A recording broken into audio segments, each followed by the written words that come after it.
There might be a delay. I think usually there's like a 20 or 30-second delay before it goes live, so let me refresh it on my end here. This is our first audio interview. Awesome. I'm glad I was the first person. Okay, I think we're good. We're live. 30 seconds. Yeah, we are live. Good evening, everybody. Welcome back to Chit and Geek Out. I'm your host, Steven, and today on the show, we are joined by Michael and Jessica from the YouTube channel, the Grimm-Life Collective. How are you guys today? We're doing pretty darn good. Doing very good. Today. We're just in for the evening, doing some editing. Recuperating. Yeah. Awesome. Just had dips and such, so full bellies and good company. Awesome. Well, thank you guys. Thank you for taking the time being here today. And everyone as well, if you guys have any questions in the live chat for Michael or Jessica, let me know. I believe they also have the live chat open on their end as well, so they'll read on their end as well. But let's get this interview started. So my first question for you guys was obviously I mentioned before we went live, I'm kind of new to your channel. I discovered your channel about a month ago, and I really like your guys' content. When about did you join the YouTube community, and why did you want to join it? I'll let you take that one. So the Grimm-Life Collective, the first of the Grimm-Life Collective, probably about 11 years ago, and probably within the past year that it really started to form as a YouTube channel, because it originally started as a website where I would write and take pictures, and it was kind of like, hey, come read about the travels. And it never really did anything. It was just kind of stagnant all the time. And then one day I woke up and was like, nobody wants to read anything anymore. Instead, they want to watch it. So I started making YouTube videos. But it wasn't until this year, right around June of 2019, where it really started to take off and really form into something that is what it is today. And it's just growing crazy, actually. Wow, that's awesome. We often say that one of the main reasons why we do what we do is because growing up as kids, we came from families where we don't have picture books or family photo albums, or if we did, they got lost in things like fires and floods and moving where you lose everything. Oh, no. And so this is kind of like documenting our life together. Mm-hmm. We're newlyweds. We married almost 3 years now. So it's kind of like just wanting to travel and do all of the cliche things you hear about, to be happy in life. But on our end, it's more horror related. A little more darker, a little more spooky, but, all good times and sharing good memories with good people. Yeah, that's great. And YouTube's a great way to kind of document your life as well as other social medias. And, you're traveling to all these great places, and really you're sharing your experience at those places with all your viewers, which is amazing. And yeah, you guys have grown your channel tremendously within when you started. And you guys do a great job. I'm so excited for new content to come. And how for you guys? So obviously you both are horror fans. When did you guys get into horror? Oh man. Okay, so I don't say a little bit older than most of our followers. We're about the same age, I suppose. But I was born in 1982. I'm 37. And it just so happens, like in my birth year, there was a whole bunch of dark, awesome things coming out. And before then also, but just like dark kids content, like, the Dark Crystal and The Last Unicorn and all, a bunch of Jim Henson stuff and all that. And so I remember those are my very first memories, and it was almost just natural to go right from there into horror for me, because it's like, well, I saw some things that weren't necessarily spooky to me at all. And then I see these other things in other movies, and I'm like, oh, so that's like the same stuff. To me, I didn't see a difference. Right. And it was like immediate passion, immediate love. And ever since I can remember, I have loved vampires, apparently, according to my mom. I wholeheartedly still remember being in kindergarten and thinking they were real because of a book I checked out in the library that was using stills from old black and white movies where, first they're young and beautiful and gorgeous, and then they're fake and they're old and decayed and stuff. And I was like, no way! Oh my God! I thought it was real. I thought they were real pictures. I didn't have the concept of fiction in book form yet. Wow. And it was a script. I remember. That's what it felt like for me. How about you, Michael? Oh man, excuse me. I'd have to say I was probably 8, 9 years old, 7, something like that. I don't know. Growing up in Pittsburgh, Pennsylvania, the birthplace of the modern zombie, most people would say, the zombie capital of the world. My mother, she would take me and my sister down to the little local video store called West Coast Video and would let us rent anything we wanted. Wow. And I remember walking in there for the first time and seeing the box art of the VHS tape. Mm-hmm. And the very first one that I took home was the Texas Chainsaw Massacre. Oh, wow. The very first one it scared the crap out of me. I can. So, like, here I am, an 8-year-old kid, or somewhere around that age, right, at 2 o'clock in the morning, sitting in the living room in complete darkness, and that movie starts, and it's this deep blood red color because the opening intro is the sun. And I was terrified, but fell in love at the same exact time. Yeah. And it's been no turning back since. That's awesome. Yeah, that's definitely one of the greats.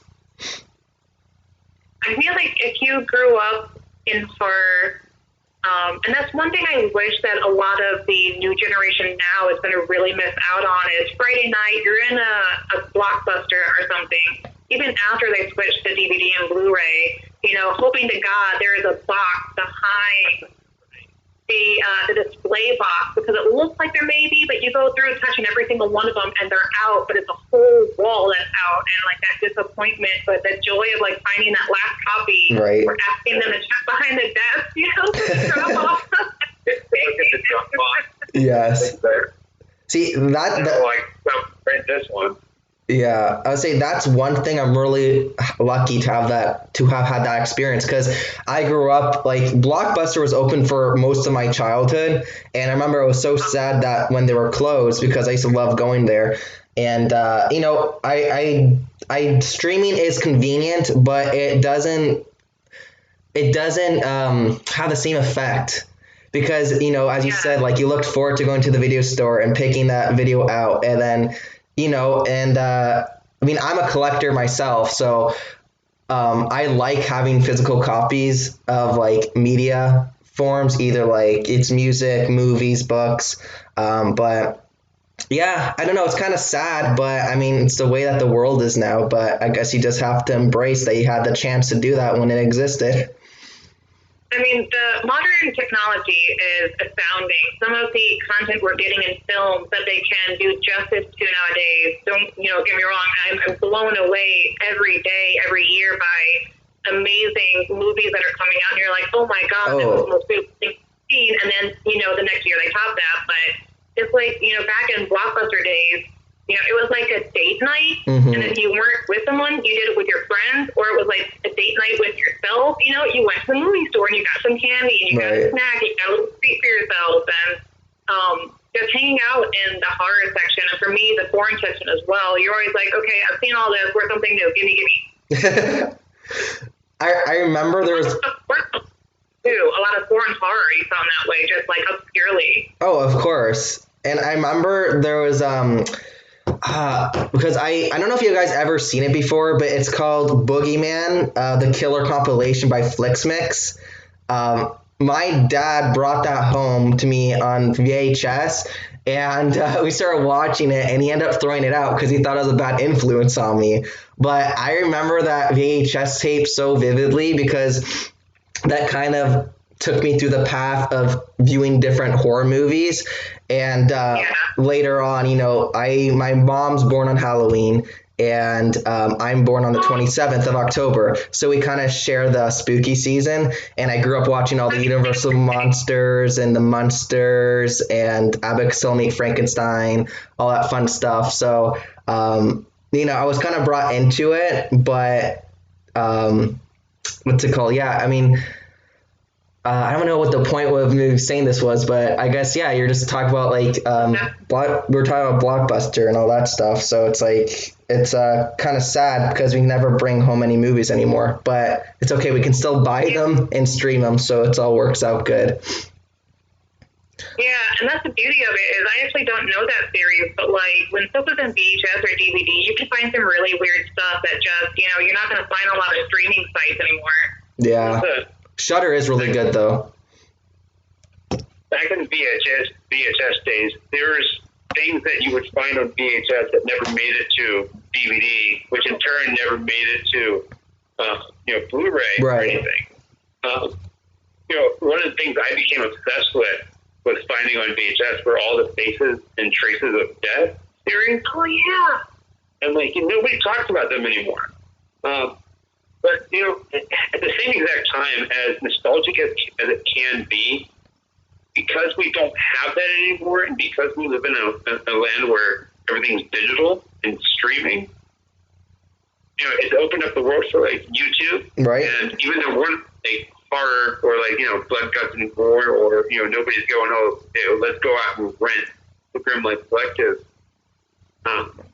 It's allowed us, two people, one person from St. Louis and somebody from Pittsburgh, Pennsylvania, to share their love of horror with the world. Yeah, absolutely. So it sucks, but at the same exact time, it's the most amazing invention in the world. Yeah, but I've noticed in a lot of cities, the nostalgia is coming back, and people are starting to open up their own independent rental stores. Yes, I've seen that too. They do it VHS, cassette tapes, old DVDs, and Shudder really is a godsend too, because I feel like Shudder has actually brought a lot of those older, obscure horror films back to us, and even finding some I never knew about, because there's so many. Yeah, no, there's a ton. Yeah, Shudder is really good. They have a lot of good stuff on there, especially if you're into behind the scenes stuff. They have a lot of great horror documentaries on there. And who could forget Joe Bob Briggs, of course. He got really popular again from Shudder. Oh yeah, we were just talking about that today because we read through Bloody Disgusting that he's going to be doing a special on the December 13th, Friday the 13th. Oh, awesome. I think it's called Red Christmas. Oh, that's sick. That's awesome. So cool. Hey, everybody in the chat. We have some questions coming in. Someone wants to know, what's your favorite food? Oh. Do you know what my favorite food is? Do you want to guess my favorite food? You're talking about me or him? You. Me? Yeah. French fries. Okay, I'll accept that because it's really close. Potatoes. Yeah, man. I don't know. Most of my family history is Irish and Norwegian from apparently my DNA. The resulting. You give me a potato and I'm happy. Honestly, in any format, I don't care. You can do so much with a potato. Yeah, I eat raw potatoes too. They're delicious. What? Really? Irish. Oh yeah, yeah. Well, so they're a root, just like carrots are. Right. That's true.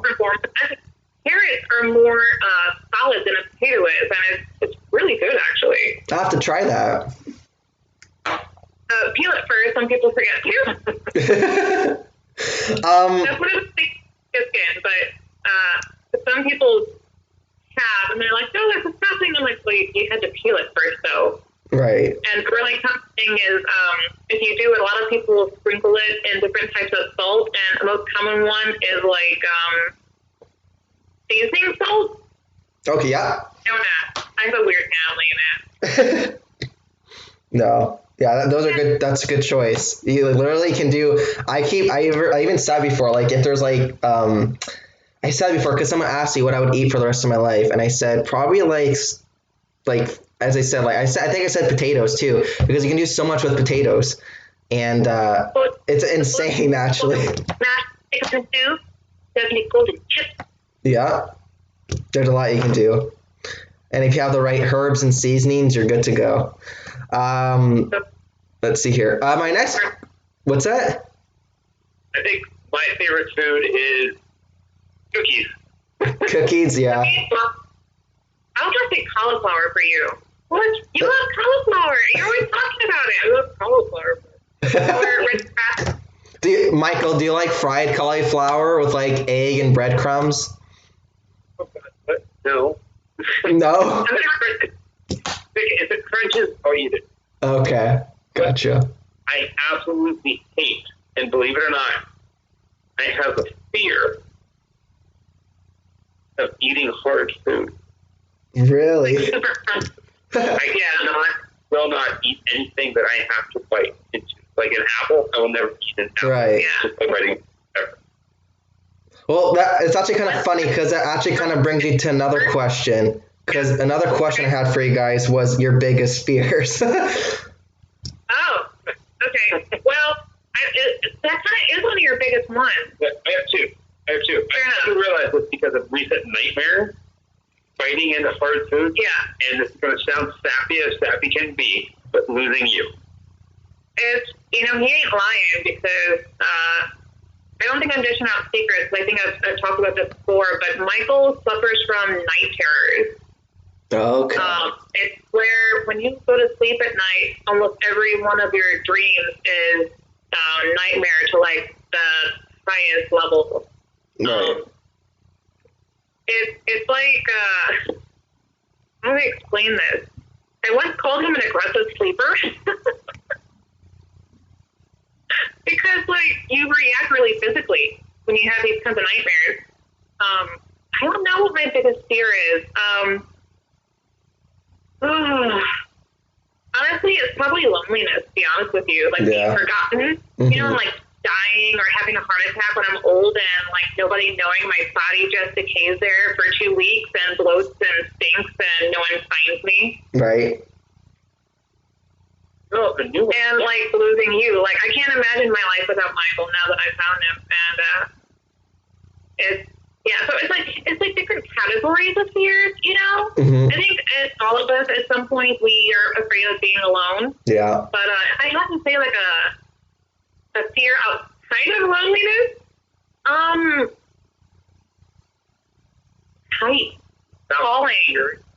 I have an intense fear of falling from great heights. So I didn't used to be afraid of roller coasters, but modern roller coasters aren't really roller coasters anymore. Right. They're more like thrill rides, I think they call them now. And they're out to scare you. And some of them I just flat out refuse to do. Right. And I'm a little ashamed to say that too. At the same time, I'm just like, nope, nope, right out of that. Thank you. Those are good picks. I had a Monday night, I had Sandy Johnson that was Judith Myers on the original Halloween, and we were going over this, and she said the same thing too about losing loved ones. And I think that's a lot of people's fears, is losing loved ones and dying by yourself. I think that's a lot of people's biggest fears. It applies to like every single person. Bread and hard too, if you think about it. Like, if it's a slasher movie, bye-bye friends and family, and then emotional anguish is part of like what fuels the protagonist, it's like, all right, it's on. You took what is dearest to me and I'm gonna, murder you back. Right. If you think about it, like horror plays on those very common base human fears of being forgotten or being kidnapped or trapped or held against your will, or nobody knows where you are. Not so much it's the torture and stuff. Yes, the torture is, and all the bad things that are about to happen to you physically, but the emotional anguish of, oh my God, nobody knows where I am. I hope they can find me. That's a big one in a lot of horror if you think about it. Mm-hmm. Yeah, it sure is. This is probably a common question that you guys usually get, but what is your absolutely hands down favorite horror movie? Oh, this is so hard for me to answer because, there's thousands and thousands of movies on the planet. Like, I have a hard time picking the top 5. I got one. Go for it. Creep Show. Good pick. That's a really good one. Creep Show is pretty timeless. And I know this is not like your traditional horror film, but probably one of the ones that I clamped onto the most as a kid that would sort of fall into the genre was Bram Stoker's Dracula. Not because it was scary, but because, I mean, the blood content was so amazing. I was so in love with Lucy in vampire form for like the longest time. Right. Like, whenever you see her like just regurgitate when the cross is held up to her, I was always like, that is just top notch, you know. Mm-hmm. Nightbreed, I grew up on a lot, was another old favorite, and things like The Shining. I could go on. Like, if you let me ramble, I will just start looking at every farm. I can't pick one. How about favorite subgenre of horror? I love creatures, like vampires, werewolves. I love my slashers and stuff, but I also like that kind of this ending. Oh, this is so hard. These are really good questions. I'm a big fan of religious horror. I love religious horror. Mm-hmm. I'm surprised Jessica hasn't chimed in with this one because it's one of her favorite things to say about me. I have a very extensive background in religion, Christianity and Catholicism. Okay. And there was a point in my life where I almost became a priest. Oh, wow. Yeah. Doesn't scare us any less going into an abandoned church, though. That's a really good subgenre, religious horror, because exorcist type horror done right is spooky as hell. Mm-hmm. Yeah, I was gonna say, like, religious horror is probably like one of the types of movies. Religious horror and home invasion movies are the ones that scare me the most, I think. Home invasions can get you right in the feels. Oh yeah, like if you watch one of those alone by yourself with the lights on, I guarantee you by the end of that movie, all the lights in your house are back on. Yeah. You're looking next door in the windows, like. That's what I did. I think it was last year I watched The Strangers. It was like 1:30 in the morning. Everyone was asleep. It was pitch black. And I was like when I was done with the movie, I'm like, what did I just do? Yeah, like the best worst decision, right? Yes. Like something will be well played out. True story, also, based on a true story. And it's like, it's 2 parts of heart. It's the production that they created and you got to watch and experience and everything. Right. And then it's the, oh my God, what does that actually happen part of it? I think that's where horror is either going to get you one way. Visually through the story they created and gave to you. And then secondly, living it in your mind as if it were happening to you and the stark reality of it. What if? Just bear with me here, because this is how my mind works. I get these great ass ideas. Now let's take the movie The Stranger, right? Yeah. And at one point, the family looks outside and they see everybody standing out in their yard.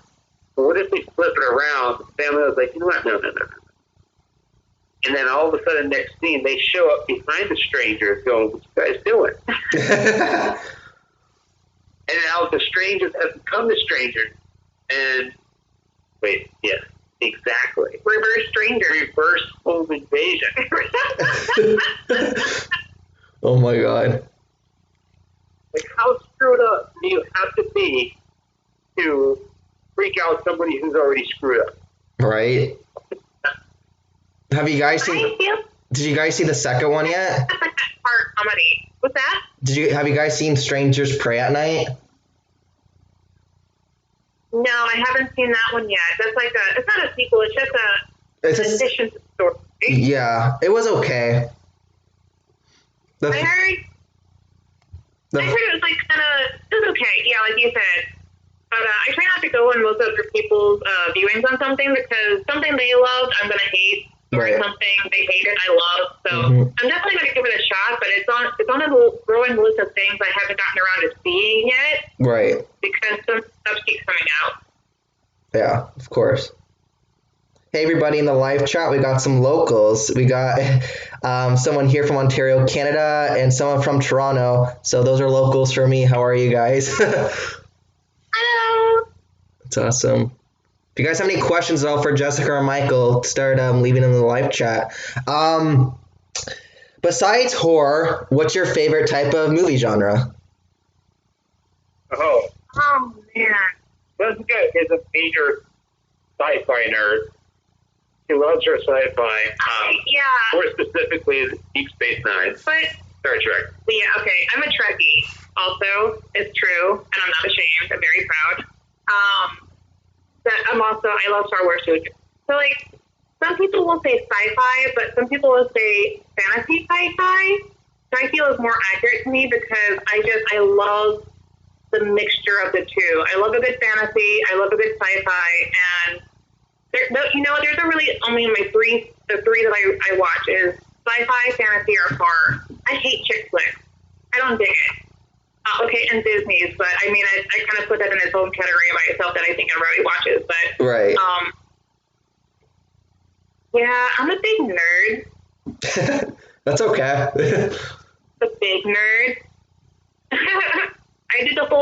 I was a comic book kid. Mhm. I collected cards that came out for comics, cards that came out for movies.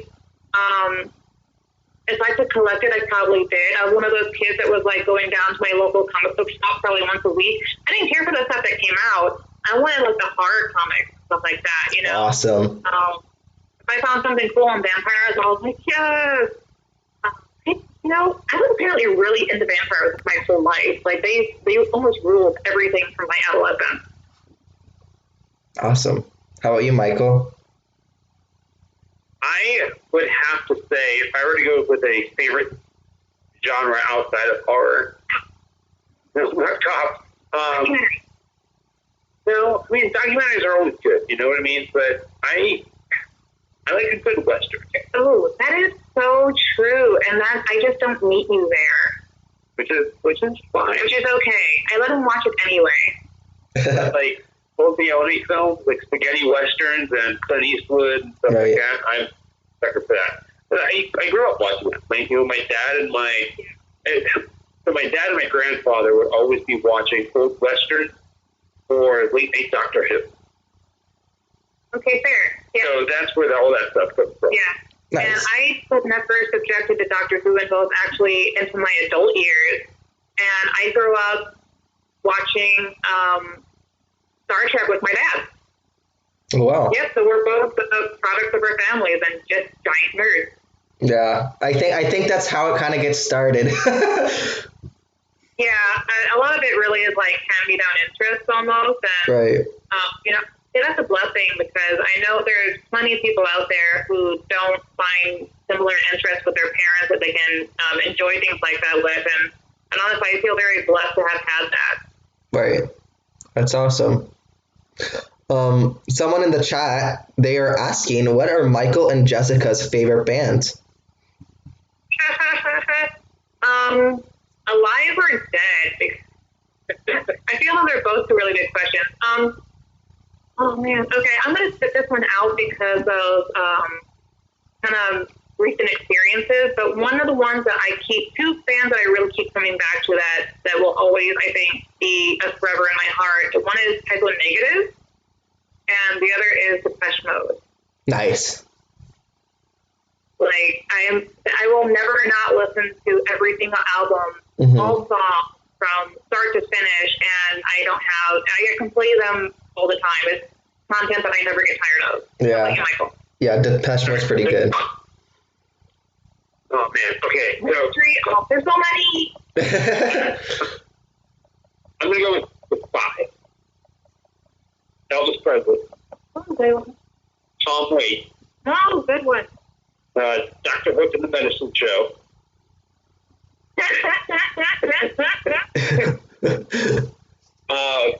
Sisters of Mercy, Oh, so good. and I have to go Type O Negative too. Awesome. So we kind of grew I mostly grew up, like, my parents were country westerners too, but I love old country, so like old rockabilly, like really old country. Waylon Jennings. There's so much to choose from, man. So much to choose from, but I grew up, like, in my adolescence, especially until now, I'm totally a goth kid.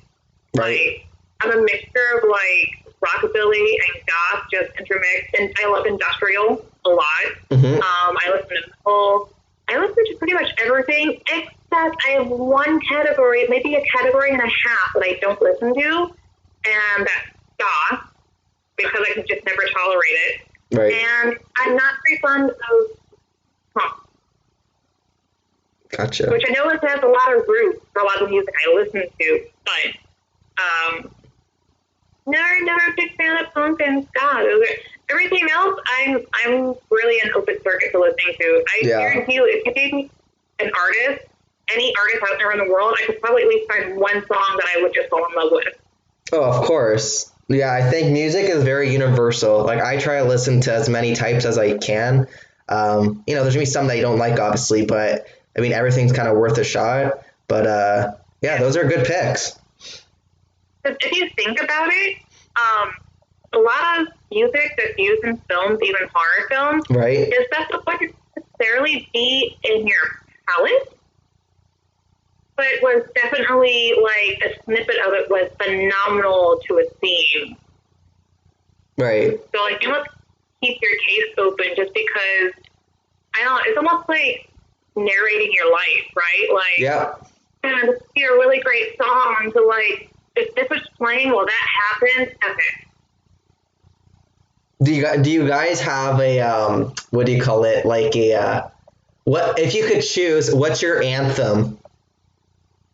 Oh my god. Oh gosh, man. I know yours. Well, I can tell you exactly what mine is. It's the soundtrack to Halloween. I love the Halloween movie. But you know what? No, I'm going to go and say something that should be pretty obvious. The theme song for Grimm-Life Collective. That's the reason why I chose it. It's called, a lot of people ask this. A lot of people ask it. And I try to catch up, and I even put it in the description. But the song is called Calamity Man by the band Massacre. Okay. And, back in the day when I was like, okay, I need to have some sort of theme song. Right. Channel, like what represents it more than anything, and it was always that song. Right. Right. They're a psychobilly band from like the 80s, late 70s, 80s. They're still playing music today. And I saw them in concert in Nashville, Tennessee years ago. And I actually got to interview the lead singer. It's on our playlist for Grimm interviews. And I thought I'd ask him, I was like, hey, I use this song for my channel. And he said yes. And then I sent him an email, a Facebook message asking the same thing. And he's like, dude, by all means, use it. Right. And I've been using it ever since. And I hear that song, and yeah, I love the band, but I hear the song playing in the background. I hear somebody, like, watching one of the videos, and right. It's Grimm-Life to me. Oh yeah, I'm actually really glad that you brought that up, because I was actually gonna ask you the same question. Because I never knew what it was called. I'm like, what is this song? It's so catchy. So it's that's what it is. It's Calamity Man by Massacre. Awesome. I gotta download that song now. Type it in. People know how to spell it. What's that? We're gonna type the band name and the song in the chat for everybody, so it's they know how to spell it. Okay, perfect. Even easier. Because it can be a funny one. Like, it's one of those words over the phone. You go, huh? What? Like saying the letter F. Awesome. Sweet. Oh, wait, someone else actually in the chat has a great question. This is actually one of mine as well. They asked, what would be the filming location that you want to visit that's your holy grail? Yeah, and I have like the same question. Like, what's a place you really want to visit that's on your bucket list? So Okay, our bucket list is like a mile long, but I just learned of something the other day that has kind of risen to the top for me, and that is the town that Tim Burton built to film Sleepy Hollow. So it would be a filming location, and then I always get to go to Salem because I've never been to Salem yet, I want to go so bad. and I hate them for it. And if that town is still standing, and I can go and walk in the same steps as the Headless Horseman and Christopher Walken and the Hessian, yeah, dream come true for me. I just heard about it recently because I didn't know it existed, and it's possibly still standing. So right now, for me, Holy Grail completely. And yeah, I'm so, like, even just talking about it, I'm getting like so stupidly excited. What's Michael? Yeah. Well, so one filming location. So we've done already for the channel has hit some pretty amazing Holy Grail locations that some people would want to go visit, like the Dawn of the Dead, Night of the Living Dead stuff. Right? Yeah, you have. Yeah, 2020 this year coming up, we have so much stuff planned, and it's blowing me away. But the abandoned town for Sleepy Hollow is right there on the top of the list. I don't know what it looks like today, and you know what, quite honestly, if it is quite derelict and abandoned, Even better. even better. Even better. I mean, there's so much. I mean, there's so many beautifully macabre things to see in the world. Yep. But that is kind of more closer to home, so it's more of a realistic goal, I guess. So that's why it's at the top of my list, because we're just down here in Florida. That's up in Salem. I can see myself getting there. Right. Oh, I'm sorry. There's the town of Sleepy Hollow. Or no, wait, what is it? There's Salem, then there's Sleepy Hollow. Inside Sleepy Hollow, Sleepy Hollow is Terrytown. Sleepy Hollow is a little portion inside Terrytown. The filming location for Legend of Sleepy Hollow is in England. Oh, Wow. you just heard my trouble. A dream location for us that's in England. Awesome. All of England. The hotel with the witches. Oh, yeah. Oh, yeah. That'd be really yeah. cool. The High Witch, to stand on that stage in that ballroom and recreate that scene in some way, shape, or form. I need that dress, though. If we ever do it, I need that dress. I need somebody to make it for me. Michael, you said that place that's in England? Yes. Okay, I didn't know that. I remember I watched that movie in elementary school. That was a pretty good movie. Yeah, so that movie actually does take place, for the most part, in England. The kid is visiting his grandmother in England. They're American, or at least one of his parents is American, and then another parent was English, and they go back to visit his mother. So they die in a car crash. She gets the child, and then a witch makes her sick, so she takes a seaside holiday. And so it actually does take place in England, technically. Or I don't even think she's English. I think she's Polish or something. They never actually tell you what. Grandmother. Yeah. Were you asking about the witches or Sleepy Hollow? Oh, so I was talking about the witches. Yeah. Yeah. So they filmed that part in England, but it was also filmed in Scotland. Awesome. I do too much. Yeah. The hotel's actually in Cornwall. I want to see Scotland. Mr. Carl Hanks. Hi, Carl. We have been planning a UK trip for a while, and that hotel, that ballroom, that stage, we are going to be standing on that at some point this year. That's so exciting. That's awesome. I can't wait to see it. I plan on cosplaying that one.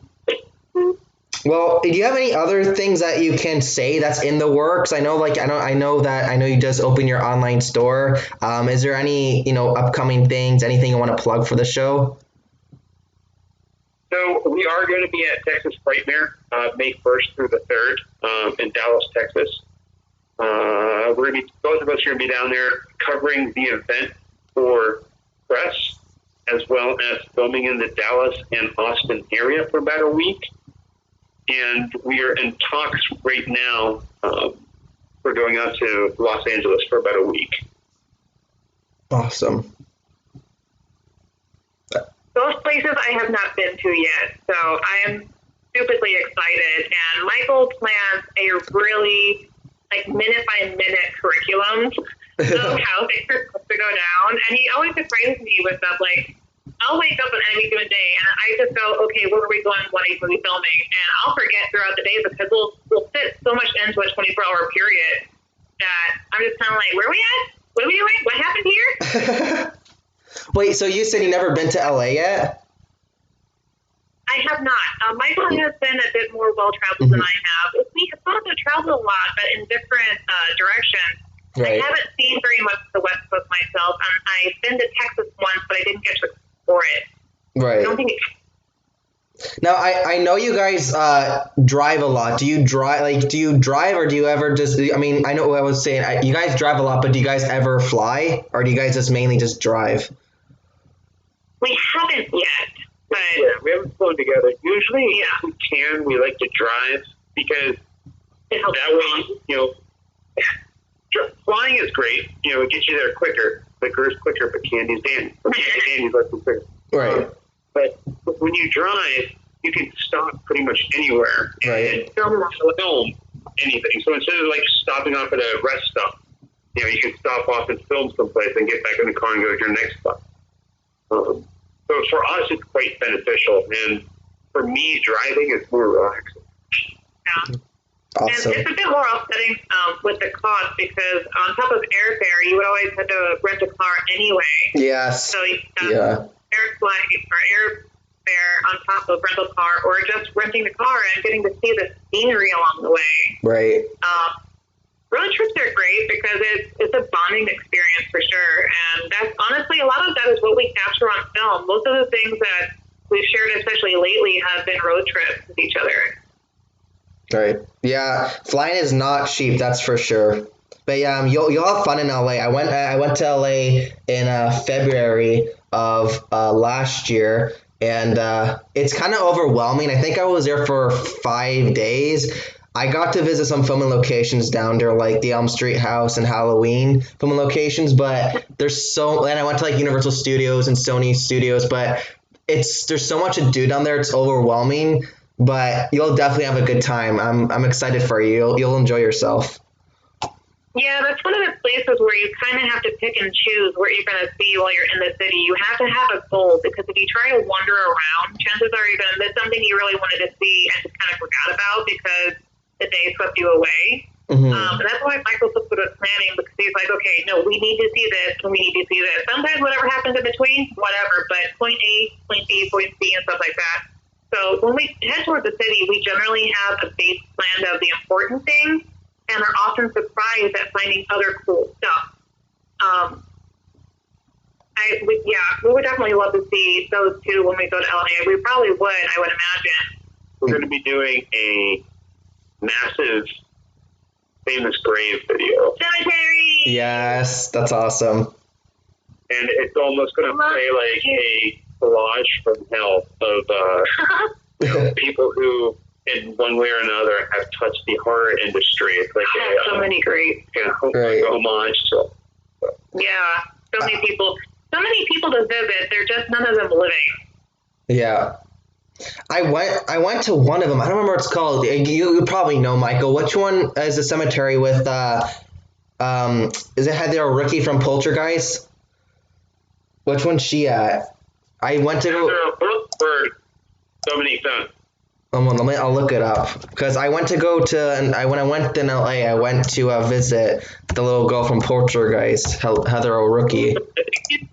Forever, Hollywood Forever. Yeah, Hollywood Forever, that's it. And you have like Farrah Fawcett there and Don Knotts, and they have a bunch of people there.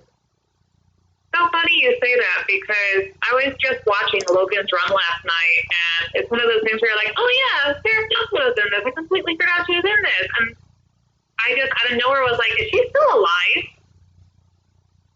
And the one person you mentioned that is buried there is Farrah Fawcett, and that just kind of answered my question from yesterday. Awesome. Well, I'm glad it could help. It's a really good cemetery. I think it's like the smallest one there that has a lot of the big stars. I really wanted to go to the one that Bela Lugosi's buried at, but it was a little more further away, and it was a really big cemetery. But Hollywood Forever, the one that Heather Ricky is buried at, it's a really good cemetery. You can walk the whole thing within like an hour. Oh, that's not bad. That's actually kind of big. Well, depending on how often you stop and, pay respect to people, I would have to walk in there with a massive bouquet because I really like, if I'm going to stop by someone's grave, especially for filming there, I just feel it's right to pay my respects by giving them an offering. Mm-hmm. And usually I like to leave flowers, and I might have to do that by just massive bouquet of roses and walk in there like, rose for you, rose for you, rose for you, everybody gets a rose. This is the Bachelorette now. Oh, wait, I was wrong. That's not the right one. It's not Hollywood Forever. It's Westwood Village Memorial Park. Westwood Village Memorial Park. That's it. Are you guys going to go visit like all the main ones there? Oh, yeah. We might try. Awesome. We're going to have a entire day of cemeteries, maybe two, of just... At least one day. Yeah. You need one day. Awesome. So basically how it works is, like, let's say if there's something like that where it's like, okay, what do I say? There's 5 cemeteries. Let's just say there's 5 cemeteries. We go through and we scour the plots to find out who exactly is in that cemetery, right? Right. Okay, we need to do these 50 names at each cemetery. Okay, well, realistically, we only have time to do 20 names at each cemetery. Which ones do we want to add? Then we go through it, and then by process of elimination, that's how we get the video. Mm-hmm. It's very mathematical. Right. Yeah, and for people that are in proximity to each other, too, sometimes can play a role in that. So it's like, oh, well, if I can visit this person, then I still get to see them, so that's awesome. Yeah, I know it's overwhelming, but I'm excited for that vlog. That should be fun. Someone in the live chat was asking, I don't know what this means, but they say, do y'all still think about the catacombs? Oh, for sure. Yes. That's from Haunted for a Day. So the catacombs, Mount Dora. yeah, if you're not from Florida, you're not going to know. You're really not going to know what we're talking about. Yeah, I have no idea what what they mean by that. So on our channel, there's I think 2, maybe 3 videos right now of searching for the. Here in Florida, there's a place called Mount Dora, and back during the Cold War, these rich families got together, put a lot of their money together, and they built the nation's biggest privately owned bomb shelter, nuclear fallout shelter. And it's underneath a cornfield. Oh, wow. Or a citrus field, I'm sorry. And nobody to this day, nobody knows exactly where it's at. There's rumors that it's in somebody's backyard, it's on private property, the entrance to a shed. So we've been searching for it. We have a series of videos that talk about it. Wow, that's interesting. We've done like maybe 2, maybe 3 videos of saying, okay, we think it's here, and here's why. We think it's here, and here's why. Well, since our last video on the catacombs, we acquired some court documents because the people who made it back in like 1961 were actually sued for not paying their HVAC bill. Oh, wow. So we were able to dig up those documents, and we were able to find, we were able to find in the court document, because it's not an actual address, it's in the middle of a citrus field, like a orange grove. Mm-hmm. It's like these weird, almost like steps trying to find a secret treasure. Take 10 yards this way, 9 yards to the left. It's kind of weird, but we can't get to it. But we have a map. So we're trying to figure out if we can turn this into another video to kind of finish it. What we heard of was that what more information we do know is that it has been passed down within a family that still resides in the area, and they don't want anything to do with it being public, anyone accessing it, none of that stuff. They want to bury it, something. Yeah, they don't want it to see the light of day for unknown reasons. They want to wash their hands clean of it, so no one can find any information because they will just straight up deny that it exists. Wow, that's fascinating. Never heard about that. Yeah, I mean, there's documentation you can find online that after being hounded, a reporter for a magazine or a news or whomever was allowed access into it and took some photographs. So it was a bomb fallout shelter that was constructed, I think, back in the 50s. 1961. And so it had everything you needed at that time, but was not properly taken care of because it was costly that they let it fall into ruin. So that's one of the reasons they don't want it discovered, is because it would definitely be a safety liability. Wow, that's interesting. I'm gonna have to look that up. I'm gonna have to look more about that. That's pretty fascinating. I just want to open the door and stand in the hallway. But it was supposed to fit 20 families. It was supposed to, a bunch of the rich families in the area at the time went in together financially to construct it, and it was supposed to fit 20 full-size families of outdoors elite. Wow. So it was big.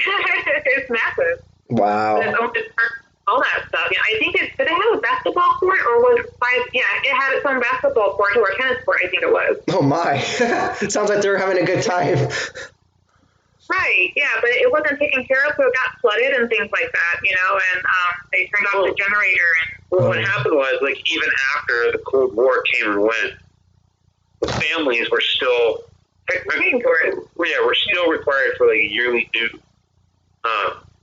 And eventually they all died off, and then it was just left to be, and then they closed everything down, and then now it's just filled with mold and unhealthy place. Wow. So it's say something out of a horror film, like they sculpted, wow, but an underground layer.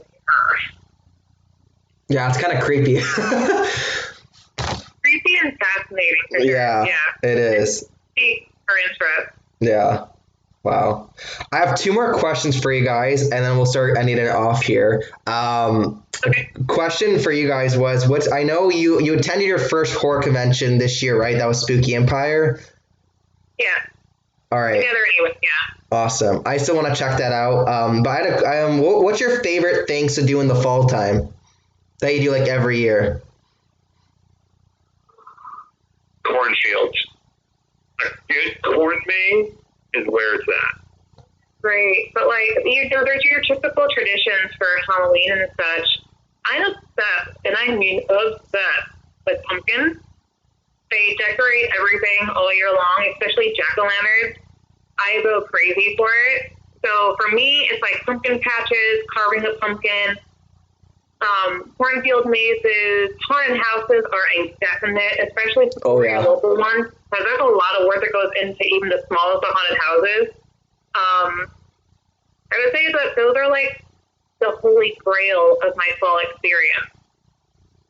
If I don't see at least one haunted house in the fall season, I'm going to have like depression for the rest of the year.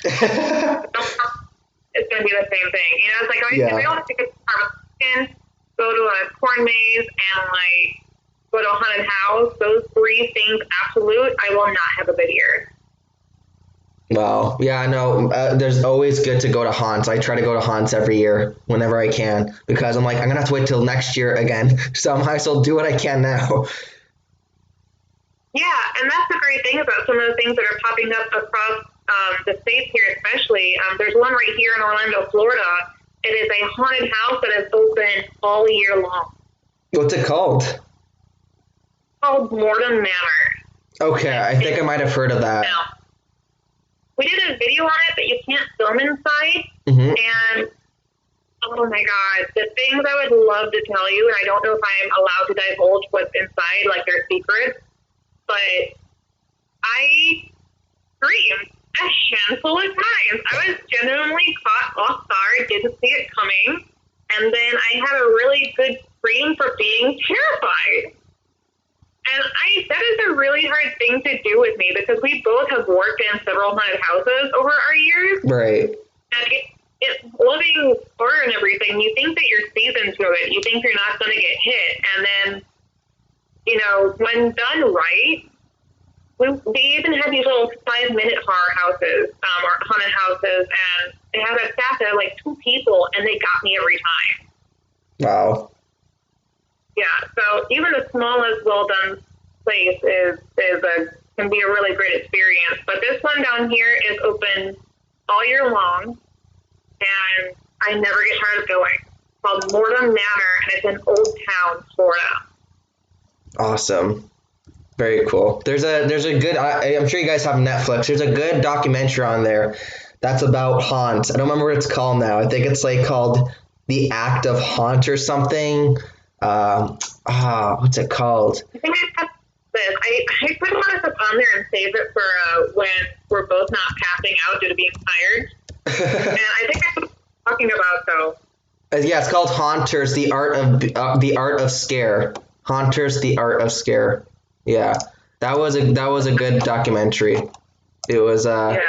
I liked it a lot. Especially here, in Orlando and of course in LA, we got Halloween Horror Night, and last year was our first year. So this year was our second. Next year is going to be their 30th anniversary, and we can't wait because they always blow up for those solid digits. Yeah. And, it's a treasure. It really is a treasure. I used to think it was like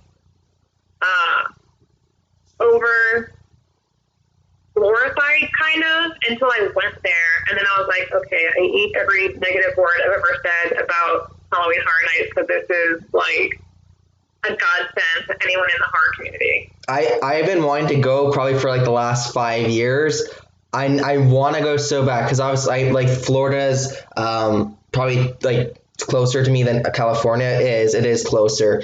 And I think we do bigger too. I think we go bigger with a lot of our houses. Do you know? Wait, which one do you guys go to? Did you guys go to the Hollywood one or you went? Obviously, no. You went to the Florida one. Obviously, you guys are in Florida. But yeah.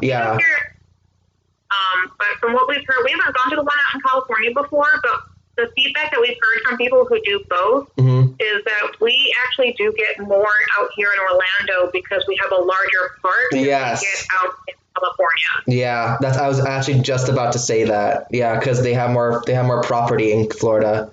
I've been down there like 3 times. I've been to Universal twice, and I've been to Disney World once. But I've been wanting to go for years to Halloween Horror Nights. Like I watch people doing walkthroughs on YouTube and vlogging like you guys, and they do such a good job. Like it's insane. Like they're like literally recreating sets from movies for you to walk in, and the shows they put on. It's absolutely insane. Can I tell him what happened to you when you went into the Ghostbusters house? Sure. Michael cried. He cried actual tears. Really? Well, if you watch any walkthrough, there's a point where you walk into the main part of the firehouse, and in the video, Janine is there at the desk. You walk right up to her, and she's talking on the phone. And as soon as I walked into that room and I saw her and I heard her voice, I was like a little kid again, and it was just Niagara Falls, Frankie, Niagara Falls. Mm-hmm. Especially the demigod. My God, that was a really great scene. And that's why we do what we do, essentially. Is we're very lucky to live here in Orlando and to get to see this all the time. And we know a lot of people, and people always have so many questions. Before we started traveling, we would too go on YouTube and, research and see if it's worth going to something. And we kind of want to help people out in doing that, especially if you're really big fans of something. Like, we'll tell it to you straight if we think it's worth spending your money towards it or not. Right. Because we think for sure, going to attend things that we've seen either YouTubers do, and they make it seem a lot bigger than it actually is. Mm-hmm. And then you go experience, and it's like, that is not a real experience. Oh my goodness. We try to keep it as real as possible, as genuine as possible. Like, Michael does a lot of research, and I kind of like to stay delightfully blinded, because what I'm seeing in our videos is my real reaction to something. I like to have a genuine reaction. Right. And it's like experiencing something for the first time without spoilers. You can't replace that experience. When you experience something for the second time, it's always going to be different. I mean, it might kind of feel similar to the first time, but it doesn't compare. So I like to have that genuine, no knowledge experience to most of the things that I go to, where Michael's like, I know so much and I can't tell you. And I'm like, yeah, don't spoil it. Well, true, yeah. Oh, so wow. he's the planner, and I'm the one that, like, gets all the treats. So I'm the killer, you're the victim. Yeah. God. No, you guys did a really good job with vlogging that. I watched them, and you guys did such a good job. I love watching people's videos, and I watched your because you posted the other day your last night there with the water show. I'm like, that's amazing, because I know that Disney World's really famous for doing their fireworks at night. But did they do any fireworks at Universal, or just the water show? Just the water show for HHN. It's a water show, but it's like a laser and light show at the same time. Yeah, it looked really cool. I do want to say something. Like, it's not often that we get surprised by certain things. So, I mean, how do I say it? Like, the whole aspect. I'm going to watch the work. The amount that Grimm-Life Collective has grown over the past year amazes me. Like, I'm completely dumbfounded. Like, these people, folks really love to watch our videos. Like, why? How? We're just nerds, like, with a camera that go into the parks or go find the weirdest, darkest corner in the middle of nowhere and decide to film it. Right. Or sell our soul. Yeah, or sell our soul for 1 million subscribers. But, like, it amazes me to this day, and I don't think it'll ever go away, that people actually support what we do, the way we do it, and how much they do it. The gratitude is amazing. Yeah, it's insane. In a good way. Yeah. Somebody said something the other day that has been kind of haunting me, and it's not necessarily anything bad. We posted that video our last day at Halloween Horror Nights, and they said, wait a second, they had a water show, like a protection show. I've never seen this in anybody else's video. Yeah, I didn't either. And so it really got me thinking, like, we watch a few of the YouTubers, the content creators here in the area. The reason why you don't see things like that in a lot of people's videos is the moment you put it in there, your video gets flagged for copyright and you make zero money off it. Right. So people will purposely leave out certain things so they don't get that. No matter what, they can still make the money off it. To each their own. Yeah, really. I understand that too. You need to make money to support what you do, because it is costly what we do. But at the same time, like, that laser show, that light show, water show, whatever you want to call it, happens every hour on the hour past, like, 8 o'clock, 7 o'clock. Oh, wow. So like 4 or 5 times in one night. It wasn't like a one thing at the end of the evening. It happened all night long after a certain point. So the park closed at like 1 a.m. I think the last one they did was at midnight. So you have 7, 8, 9, 10. When you had like 5 of those water shows every night. Wow. And the thing that I really want to strive to convey here is, yes, making money. I mean, that's not why we do it, but making money helps fuel the gas tank, right? Right. But sometimes it's got to make a good video and a whole experience. Right. And we try to make every one of our videos an experience. Like, it's like you may not have been there, but we want you to feel like you've been there. Yeah. Yeah. But you guys are doing a pretty good job at it because I've been pretty satisfied. Thank you. And, our followers, honestly, you guys have become our family because you throw suggestions out for us that we haven't heard of, and everybody needs a little bit of support. And even if it's just hanging out and talking about our favorite things, it just, it can make a bad day a little bit better in the end. And knowing that we can do things like that for other people, we've all had tough times in our life, whether it was a tough upbringing or a tough day at work or whatever. And to know that we can just do small things for people just by taking you guys with me makes like what we do just so much more important. That we don't, yes, monetary helps, but it's not our end game. It's a full experience with our family, which is you guys. It's taking you along the trip with us. Yeah. So it's like we're on a road trip, but we have you guys in mind. You're on the road trip with us, and we always think about everybody.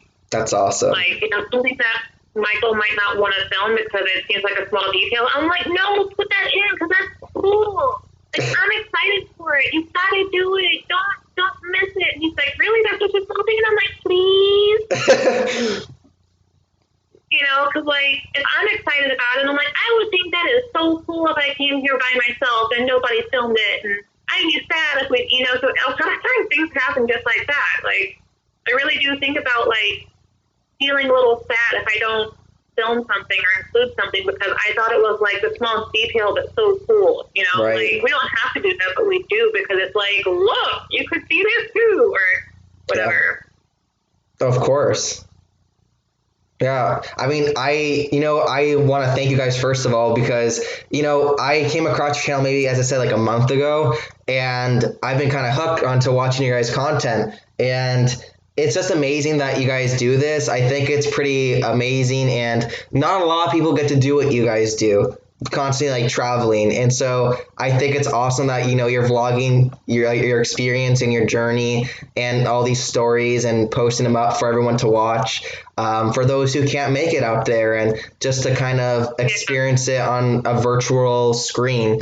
I think it's amazing that you guys do, and I thank you for taking the time and filming and editing and posting and making the channel and connecting with your fans on social media. I thank you guys so much for taking the time tonight for just chatting with me, because you guys are a great channel, and people that don't know you guys should know you guys, and I just want to get to know you guys more.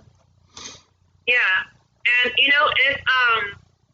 I think we've only just recently started talking about it, but we are going to be going live a lot more often throughout the holidays because we know that the holidays can make a lot of people very blue, whether it's family related or whatever might be giving you a hard time in life right now. Finances, get really hard during the holidays, or just you need to sit down and chat with somebody or just hang out virtually. So we're going to be going live on Thanksgiving. We're going to be going live on Christmas, and we're definitely going to do it at least once a week throughout December to try to keep everybody in spooky spirit. Aw, that's awesome. I can't wait to join on more live streams. Too, especially with all that Christmas music, and we get it. That's awesome. Well, I'm gonna end it off here for the night.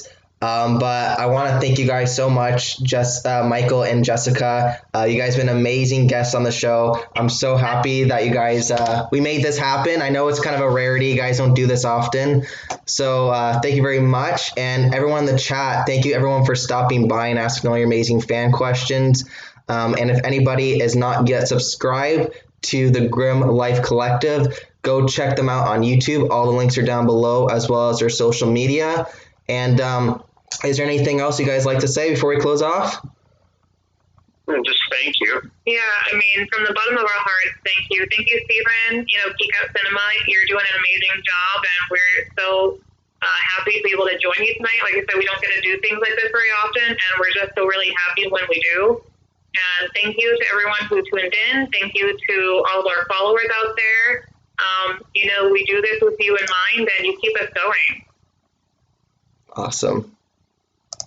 Thank you so much. And yeah, thank you everyone for watching. And if you guys want to keep updated for any updates on the show, make sure to go follow me on Instagram at Geek Out Cinema. And yeah, hope you all have a great night. And I'll see you all real soon. Take care, guys. Bye.